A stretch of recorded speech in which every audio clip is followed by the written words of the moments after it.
Египеттин президенти Абдель Фаттах ас-Сиси Садыр Жапаровду жана Кыргызстан элин Курманайт майрамы менен куттуктады. Мааниси зор болгон Курманайт майрамына карата Египет өкмөтүнүн жана элинин атынан улуу урматтуу сизге жана боордош кыргыз элине зор кубаныч менен эң жылуу куттуктоолорумду жолдойм. Жараткандан биздин эки элибизге жана бүткүл мусулман үммөтүбүзгө жакшылыктардын жана сооптордун берүүсүн тилейм. Диний мааниси терең Курманайт майрамы учурда дүйнө жүзүнөн миллиондогон мусулмандар чогулуп, ыйык ажылыкка барып Алла Таалага берилгендигин жана кебелбестигин көрсөтүшөт жана бүткүл адамзатка биримдиктин жана бир туугандыктын руханий кайрылуусун таратышат.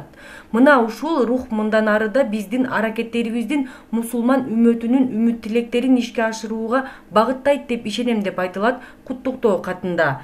Абдель Фаттах ас-Сиси Садыр Жапаровго чың ден соолук жана бакыт, ал эми Кыргызстанга мындан ары алгалай берүүнү жана гүлдөп өнүгүүнү каалады.